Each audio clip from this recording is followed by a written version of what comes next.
अतर ने मुझे कॉल करके बताया ही था कि श्रेया को हॉस्पिटल ले जा रहे हैं। इसी टाइम मेरी नजर रिसेंट कॉल पर पड़ी तो देखा अतर से पहले एक कॉल श्रेया की थी। कॉल की टाइमिंग अभी दोपहर की ही थी और मैं 100% श्योर था कि ये कॉल मैंने नहीं की थी। उठा भाई, फोन उठा। मैं अतर को वापस कॉल कर रहा था। हाँ जल्दी बोल, क्या है? तेरी मौत का फरमान है साले। क्या? अबे फरमान मतलब काम की बकचोदी करना। अभी मैं ऑलरेडी परेशान हूँ, ऊपर से तू संस्कृत में बात कर रहा है। संस्कृत के घोड़े, तेरा गेम ओवर हो गया है समझ। मैंने अभी फोन देखा, लास्ट कॉल श्रेया ने मुझे मिलाई थी। क्या? तो क्या मतलब? भोसड़ी के श्रेया ने मुझे कॉल मिलाई थी लेकिन मुझसे बात नहीं की। अबे गांडू, सीधे सीधे बोलना, यहाँ पहले से ही इतनी टेंशन है। सीधे सीधे समझ। श्रेया ने तुझे फोन दिया था ना, तब उसने मुझे कॉल मिला के दिया था। अब समझा? सीधा सीधा। कुछ देर तक कोई आवाज नहीं आई। या तो अथर प्रोसेस कर रहा था या फिर फैमिली के बाकी लोगों से अलग होने का रास्ता ढूंढ रहा था। अचानक गाड़ी का दरवाजा खुलने की आवाज आई और तब अथर के अक्रोध उसकी बुद्धि तक पहुंचे। ओ बहनचोद, तेरा मतलब उसने तेरा नंबर डायल किया, तेरा फोन लॉक किया और मुझे दे दिया कि मैं तुझे दे दूं, और खुद कान लगाकर फोन के थ्रू हमारी सारी बातें सुन ली। हाँ जी, बहुत जल्दी समझ आ गया आपको। स्लो साबुन ईयर अवार्ड इस बार आप ही को मिलेगा चूतिया शर्मा। भोसड़ी के ताने मत मार, सोल्यूशन बता सोल्यूशन। सोल्यूशन क्या बताऊं? अभी तो प्रोसेस भी नहीं कर पा रहा हूं कि श्रेया इतनी चंट हो सकती है। चल, इसमें एक तो गुड न्यूज मिली। वो क्या है? यही कि श्रेया बेहोश नहीं है, वो नौटंकी कर रही है। अबे कुछ भी मत भौंक यार, मोनू की कंडीशन सुनकर उसको सदमा लग गया होगा। क्यों नहीं, सदमा ना हुआ मिस कॉल हो गई जो अपने आप लग जाएगी। अबे कोई सदमा उदमा नहीं है, मैं बता रहा हूँ। वो रोके से बचना चाह रही थी। लास्ट मोमेंट में उसके दिमाग में यही फैमिली आइडिया आया। वो वैसे भी तुझसे शादी करने को लेकर श्योर नहीं। अरे अब ऐसा मत बोल यार, मुझे कुछ कुछ होने लगता है। भोसड़ी के कुछ तो करे बैठा है तू। कभी मोनू को कुछ कर दिया, कभी निशा को कुछ कर दिया। तू आदमी है कि ब्रीडिंग वाला सांड? अब तो वो भी नहीं हूँ यार, मैं गधा हूँ गधा। मुझे समझ ही नहीं आ रहा है कि मैं करूँ तो करूँ क्या। मैं बताता हूँ। तू हॉस्पिटल पहुंच गया? हाँ, अभी सब लोग अंदर गए हैं और मैं बाहर ही खड़ा हूँ। जा कंफर्म कर उसे होश आएगी नहीं और मुझे लोकेशन भेज। मैं भी 10 मिनट में पहुंचता हूँ। हम करोल बाग में रहने वाले शायद ज्यादा बीमार पड़ते होंगे क्योंकि हम अपने घर से नॉर्थ वेस्ट साउथ ईस्ट किसी भी तरफ चलना शुरू कर दें तो 10 मिनट से पहले ही कोई प्राइवेट या गवर्नमेंट हॉस्पिटल आ जाता था। अदर ने मुझे तुरंत एक प्राइवेट नर्सिंग होम की लोकेशन भेज दी। ये एग्जैक्ट 11 मिनट की दूरी पर था। श्रेया तो नौटंकी कर रही है। 10 मिनट में पहुंचूं या 20 में, क्या फर्क पड़ेगा। पहले मोनू को ही संभाल लेता हूँ। मैं अपने रूम में पहुंचा तो मेरी आंखें फट गईं। मोनू बेड पर लेटी सारे कपड़े उतार कर मेरी बेडशीट लपेट के सो रही थी। उसकी आधी नंगी पीठ देखकर मेरा गला सूख गया। मोनू डियर, ऐसे कैसे सो रही हो?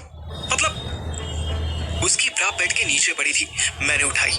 बेंचोद, इतनी विशालकाय पहाड़ तो आयशा भाभी के भी नहीं होंगे। मैंने कांपते हाथों से उसकी पीठ हिलाई। मोनू, ये कौन सा तरीका है किसी के घर में सोने का? उठो यार, कपड़े पहनो। वो तो नहीं उठी, पर मुझे आइडिया हो गया कि उसने कपड़े क्यों उतारे थे। मैंने उसकी कुर्ती उठाई तो उस पर मिट्टी लगी थी। शायद बेचारी आते टाइम कहीं गिर गई होगी। उसकी जीन्स चेक की तो वो सेंटर से गीली थी। इसकी सूसू तो नहीं निकल गई? चड्डी को हाथ लगा सकूं इतना बहादुर नहीं था मैं। मैंने अपने 1 फीट लंबे स्केल से पैंटी उठाई और गंदे कपड़ों वाली बकेट में डाल दी। बाकी कपड़े भी उसके साथ ही डाल दिए। भैंचोद, मजे ले अथर और कपड़े धोए पार्थिव। वारे देवता, तेरा इंसाफ। तभी फोन बजा। झट से साइलेंट करके देखा कि सुहानी की कॉल थी। उसको सब कुछ तो बताया नहीं जा सकता था, लेकिन अभी उससे ब्रीफ करना बहुत जरूरी था। सुन, एक बड़ा पंगा हो गया है। अथर्व से रिलेटेड होगा। हाँ, तुझे कैसे पता? उसका रोज का है। अब सुन ना मोटू, बड़ा पंगा करने की टर्न इस बार तेरी है। अबे तू बात सुन पूरी। नहीं ना, तू सुन पूरी बात। मैं आज रात घर से भाग रही हूँ और तू मुझे लेने आ रहा है। मेरी बॉडी में जितने भी छोटे छोटे छेद थे सब एक सेंटेंस सुनते ही बड़े हो गए। इधर सुहानी मुझे एक नए टास्क देने पर तुली हुई थी और उधर अतर श्रेया के रूम के बाहर खड़ा अपनी माँ को श्रेया का सर सहलाते उसकी केयर करते देख रहा था। श्रेया के रूम के बाहर सब मिला के कोई 14 आदमी औरत खड़े थे। बस यहाँ श्रेया के पापा नहीं थे। वो पहले ही इन्फॉर्म कर चुके थे कि वो रोगा सेरेमनी के लिए लेट हो जाएंगे। उन्हीं का इंतजार हो रहा था कि श्रेया बेहोश हुई और अतर ने तुरंत एम्बुलेंस बुलवाई। बाकी सारे गेस्ट्स अपनी अपनी कार लेकर हॉस्पिटल आ गए। सब बेचारे डिलीशियस खाना खाने का सपना लेकर आए थे और अब गंदी गंदी दवाइयों की बदबू सूंघ रहे थे। श्रेया से मिलने के लिए एक बार में बस 2 ही लोग अलाउड थे। इस टाइम सुनीता आंटी और श्रेया की मम्मी पूर्णिमा उसके साथ थी। सुनीता आंटी रूम से बाहर आई। अतर बाहर ही खड़ा था तो अलर्ट हो गया। जा तू भी जाके मिल ले। डॉक्टर ने तो कह रहे कि आज शाम को ही छुट्टी दे देंगे। ज्यादा कुछ सीरियस नहीं है। श्रेया तुझे पूछ रही थी, जा मिल ले। अतर मुंडी हिलाकर अंदर जाने लगा ही था कि सुनीता आंटी ने जोर से उसका हाथ पकड़ लिया और धमकाने लगी। तूने कुछ गलत सलत तो नहीं कर दिया ना? अतर के शरीर में इनविजिबल कांटे चुभने लगे। नहीं मम्मी, क्या मतलब गलत सलत? ज्यादा भोला ना बन। टाइम से पहले तो कुछ नहीं कर दिया लड़की के साथ। अतर डिसबिलीफ वाला फेस बनाए आंटी को देखने लगा। ऐसे उल्लुओं की तरह क्या देख रहा है? मैं क्या जानती नहीं हूँ तुम बाप बेटों को? है तो तू अमिताभ की औलाद ही। अभी भी टाइम है, सच सच बता दे। मैं उसके मम्मी पापा दोनों को संभाल लूंगी। बता, कुछ किया है तूने श्रेया के साथ? उसके अंदर कुछ है तो नहीं? मम्मी यार, अब ज्यादा ही ओपन माइंडेड हो रही हो। अब ऐसा कुछ भी नहीं है। पहली बार रोका हो रहा है ना, और नए रिलेशन में बंद नहीं जा रही है, तो थोड़ी नर्वस हो गई होगी और ब्रेकडाउन हो गया होगा। बस इतनी सी बात है। शाम तक वो ठीक हो जाएगी। और डॉक्टर ने भी तो बोला है ना, वरना डॉक्टर भी बोल देती कि ये इसके अंदर कुछ है। ऐसे कैसे बोल देती? हमने अल्ट्रासाउंड तो करवाया ही नहीं। अरे मम्मी प्लीज यार, अपने फ्लाइंग हॉर्सेस को फ्लोर पे लाओ, शांत हो जाओ। ऐसा कुछ भी नहीं है। अब मैं जाऊं उससे मिलने? हाँ जा। मैंने कौन सा रोका है तुझे? हाँ, रोका नहीं है आपने, बस हाथ पकड़ा है। ओह, आंटी ने अथर्व का हाथ छोड़ा तो वहां नाखूनों के निशान बने दिखे। पकड़ इतनी मजबूत थी कि अथर्व की कलाई लाल हो गई थी। अथर्व अपना हाथ सहलाता अंदर पहुंचा। ये खुद को बीमार कहती है। अगर आज ये फिट होती ना तो मेरा हाथ ही तोड़ देती। अथर्व श्रेया के पास जाकर बैठ गया। श्रेया मुस्कुराते हुए अपनी माँ को देख रही थी। माँ बेटी में कुछ इशारे हुए।